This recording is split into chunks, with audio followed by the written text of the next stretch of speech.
Semangat pagi Nissan Samarinda. Dengan saya Wiwit Sugiarto, sales Nissan Samarinda, NIK 86724. Kalau mau beli mobil Nissan sama Wiwit. Nah, Wiwit akan jelasin SPWA dari Nissan Kick. Nah, yang pertama kita jelasin dari depan. Nah, yang pertama Nissan Kick ini dari lampu tampilannya sangat cantik. Lampunya LED, mau lampu low beam, high beam, LED, kemudian ada ciri khas Nissan Kick, lampu ada tulisan Kick, jadi tampilannya lebih mewah. Nah, kemudian fog lampnya juga sudah LED, fog lamp sudah LED. Kemudian ciri khas dari Nissan sendiri itu adalah grill V-motion. Nah, cantik ya, ciri khasnya Nissan ini. Nah, kemudian kalau untuk di sini ada emblemnya Nissan Kick. Kenapa ini emblemnya beda banget nih? Dia ada semacam pelindung kaca karena di sini ada sensor. Sensor ini adalah sensor yang berintegrasi dengan fitur intelligent cruise control dan intelligent forward collision warning. Apa itu intelligent cruise control? Intelligent cruise control itu salah satu fitur yang bisa menguji kecepatan minimal di 30. Nah, kemudian intelligent forward collision warning. Apa itu intelligent forward collision warning? Intelligent forward collision warning adalah fitur yang bisa menjaga jarak dengan mobil yang ada di depannya. Nah, dia bisa pengaturan sampai 3, misalnya dekat, sedang, dan jauh. Nah, jadi di situ nggak usah takut tuh bagi pengendara. Semakin dekat dia akan memberikan tanda suara tuh. Jadi apabila tidak ada respon dari pengemudi, maka secara otomatis emergency brake-nya bekerja. Secara otomatis dia akan mengerem sendiri. Seperti itu.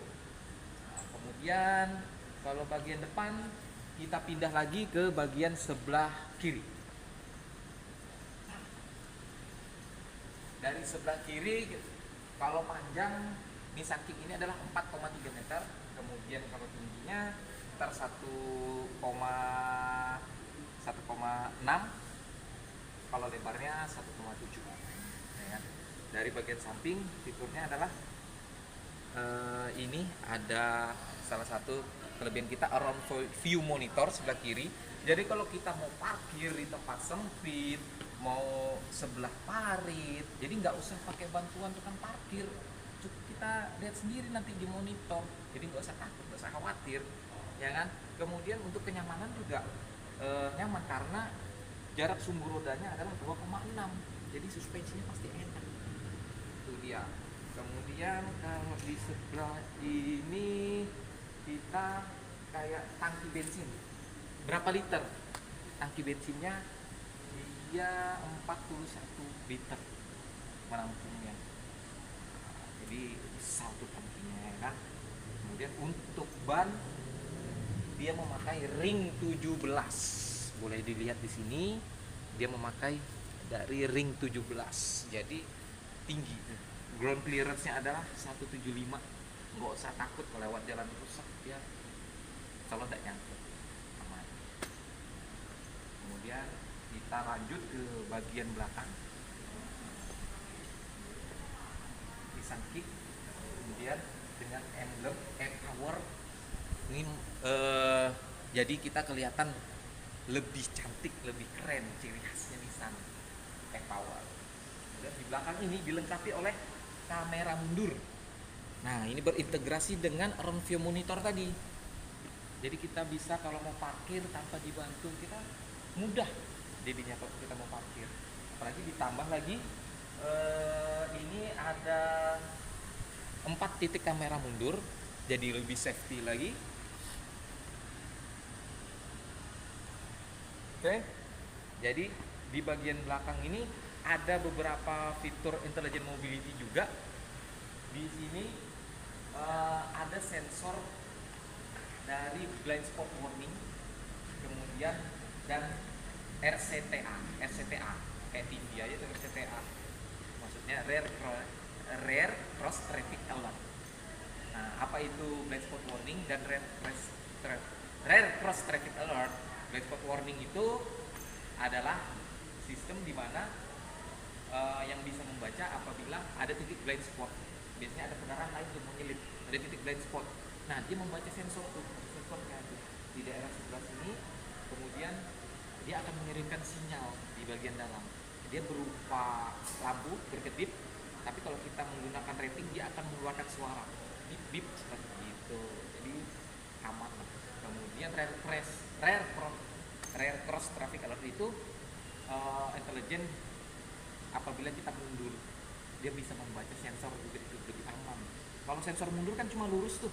Nah kalau rear cross traffic alert ini bisa sampai kurang lebih 3 meter tuh di sampingnya. Jadi membaca sampai di sampingnya juga.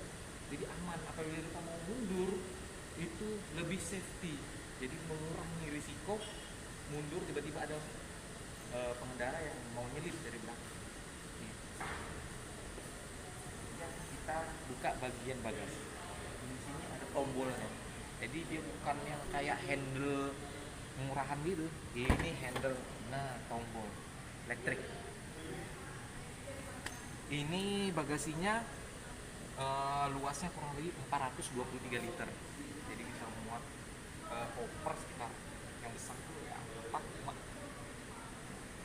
luas. Kemudian ini ada penahan bisa kita misalkan bawa barang belanjaan, itu bisa buat penahan panas ataupun safety jika ada penjahat atau orang jahat melihat apakah ada barang atau tidak. Tuh. Kemudian di sini, nah di bagian bagasi kita terdapat kunci-kunci, dongkrak, kemudian di sini sudah dilengkapi juga apar. Sekarang karena Disub sudah mewajibkan kita melengkapi dengan apar. Di sini sudah ada aki 12 volt untuk membantu sistem-sistem elektrik yang memerlukan dari aki. Kemudian di sini juga tidak dilengkapi oleh ban cadangan. Kenapa nggak dilengkapi ban cadangan? Karena biar lebih ekonomis, juga lebih simple, sesuai dengan peraturan Menteri Perhubungan nomor 33 tahun 2018 pasal 14 ayat 2, ban cadangan itu bisa digantikan oleh tire kit. Nah, jadi ini sudah standar dengan peraturan pemerintah, jadi tidak usah takut. Nah, oke. Kemudian untuk di bagasi juga ada lampu penerang, jadi kalau kita ambil barang di malam juga aman. Oke. Kita lanjut ke bagian sebelah kanan. Bagian sebelah kanan. Kemudian sama seperti tadi, yang sebelah kanan ada kamera, around view monitor. Oke. Around view monitor. Kemudian di sebelah kanan lagi ada namanya intelligent mobility. Jadi kalau ini membuat konsumen lebih mudah, lebih membantu apabila banyak barang belanjaan. Jadi tidak perlulah kita mengeluarkan kunci cukup. Nah kuncinya di mana tadi? Cukup pencet tombol, secara otomatis dia akan mengunci dan menutup sendiri. Yang penting kunci jarak kurang lebih 1 meter ada di kita. Oke.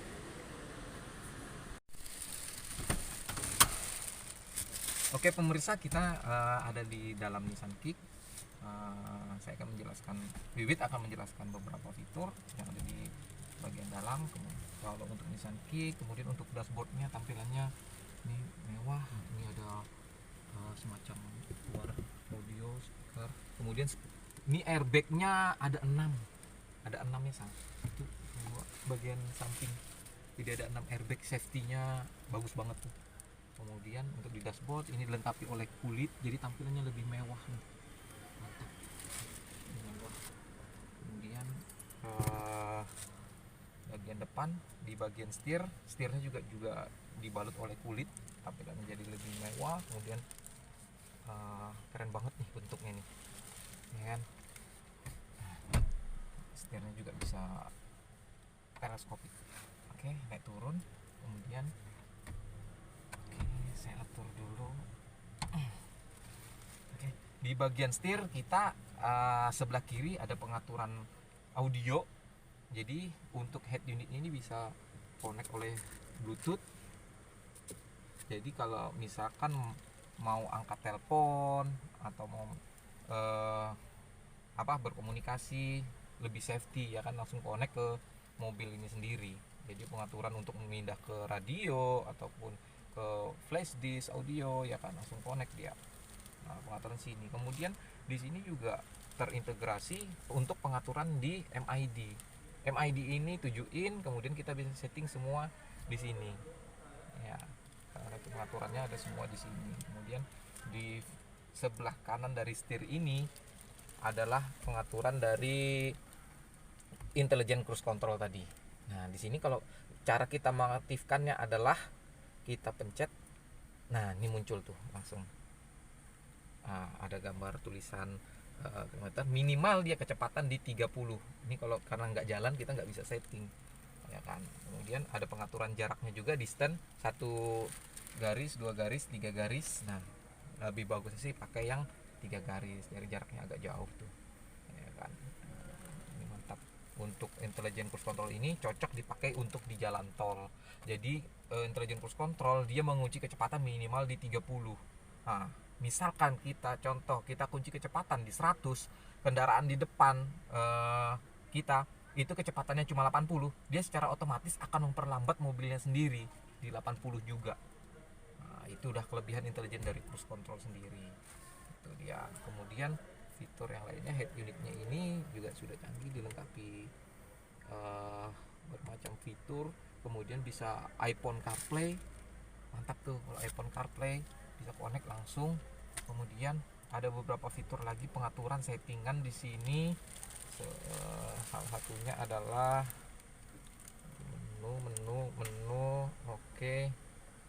Nah, driver assistant. Jadi pengaturan kita bisa aktifkan blind spot warningnya atau tidak. Blind spot warning seperti yang saya jelaskan tadi, dia bisa memberikan tanda berupa lampu ataupun suara. Kemudian emergency brake-nya juga, emergency brake itu jadi satu dengan forward collision warning. Kemudian pengaturan sonar parking mundurnya juga bisa diatur dari volume, jarak, semua bisa diatur. Kemudian bisa membaca moving object detection kalau yang kita tadi berhubungan dengan around view monitor. Kemudian cross traffic tadi, apabila kita mundur dia bisa membaca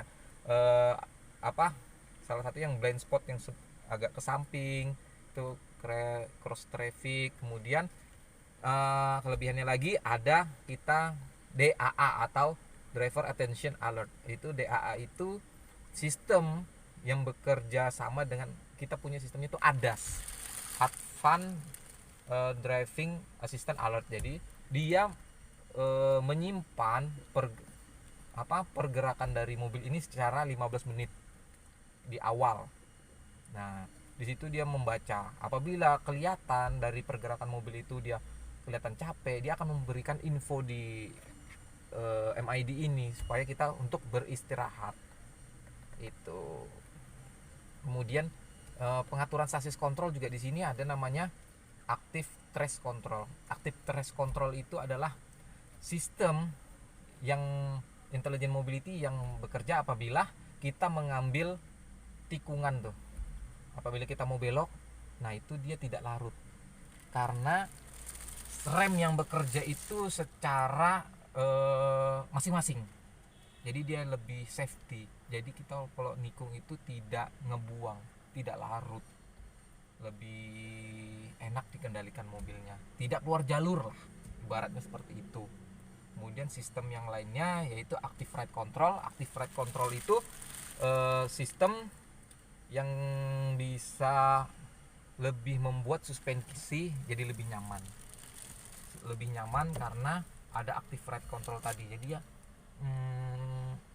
suspensinya itu lebih nyaman. Ini sudah ada di Nissan X-Trail yang sebelumnya. Itu. Kemudian sistem yang lain lagi kita di sini ada namanya di sini Mas. Ini ada gambar sini, ada VDC. Ini adalah pengaturan VDC. Di sini kita bisa mengaktifkan dan menonaktifkan fungsi VDC sendiri. Dia adalah membuat mobil lebih stabil mau di berbagai kondisi. Apalagi lebih cocoknya apabila kita banting setir itu cocok. Kalau misalkan jalanan licin, kita menghindari suatu benda atau kendaraan di depan, kita banting setir. Biasanya kalau mobil yang tidak ada VDC-nya, dia akan sulit dikendalikan, atau biasanya mengunci roda, atau mobil bisa ngepot. Tapi kalau ada VDC dia lebih enak dikendalikan. Roda tidak terkunci karena dia bekerja sama dengan rem ABS, EBD dan brake assist itu. Kemudian di sini kemudian ada lagi yang namanya hill start assist. Hill start assist itu sistem yang bekerja di tanjakan, kita injak ke rem, dia akan menahan selama 2 detik, tidak termundur. Ini cocok banget nih. Biasanya yang lebih cocok itu pakai cewek karena dia kurang cekatan kan. Yang cocok itu kalau dia mau pakai HSA, jadi tidak langsung termundur, dia nahan itu selama 2 detik. Nah, kemudian di bagian sini kita ada lagi pengaturan AC-nya, tampilannya digital tapi ininya mantap, AC-nya dingin banget. Nah, kemudian di bagian belakang ada pemanasnya apabila berembun. Kemudian di sini ada namanya drive mode. Drive mode ini jadi kita bisa atur drive mode, ada eco, smart, dan normal. Apa itu? Eco, smart, dan normal. Jadi kalau untuk eco, dia adalah pengaturan cara kita berkemudi, bahan bakarnya lebih irit. Itu cocok di jalan macet.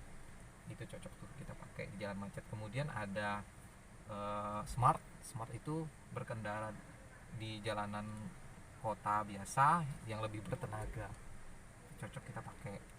Nah, kemudian kalau untuk kita mau perjalanan keluar kota, jalan tol atau jalan keluar kota, kita pakai yang normal. Nah, kalau yang tadi smart dan eco itu adalah suatu sistem, dia bekerja sama dengan salah satu fitur intelligent mobility yang namanya OPO atau one pedal operation. Apa itu one pedal operation? One pedal operation itu sistem kita, cara pengendalian dengan kita hanya menggunakan satu pedal.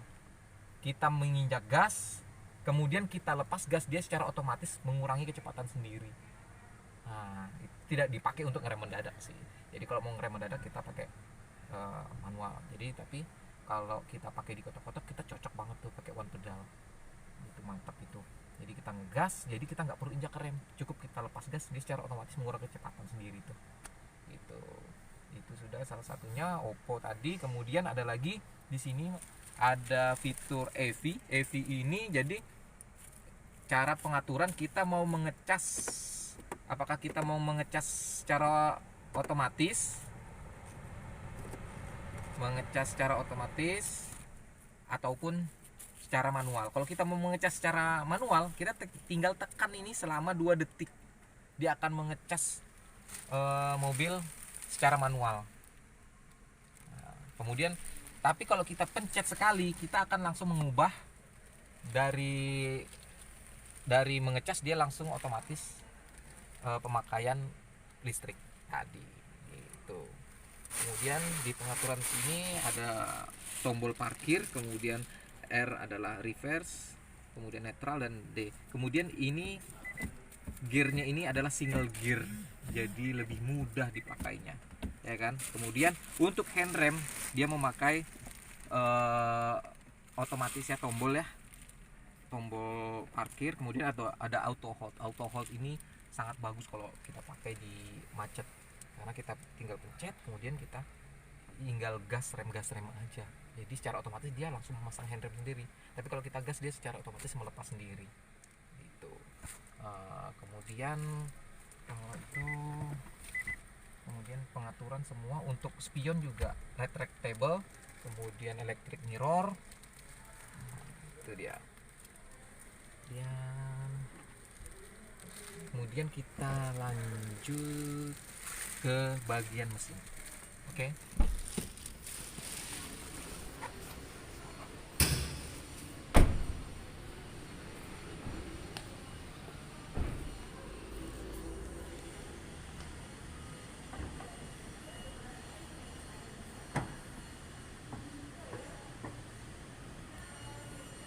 Untuk di bagian mesin ini kita menggunakan mesin 1200 cc Kemudian di sini ada e-power.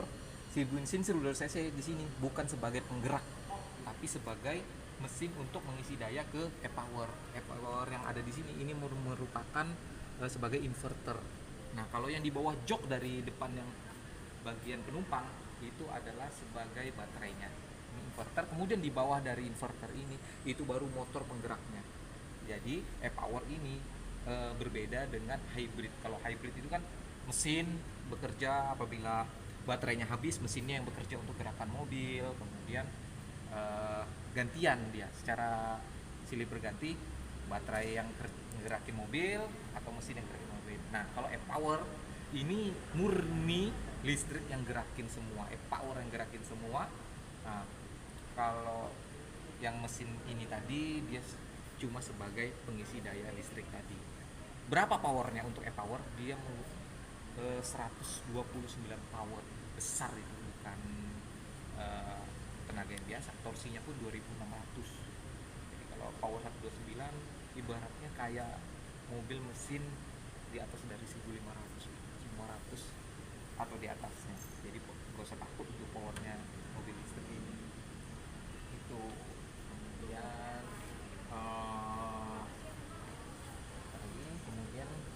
kalau untuk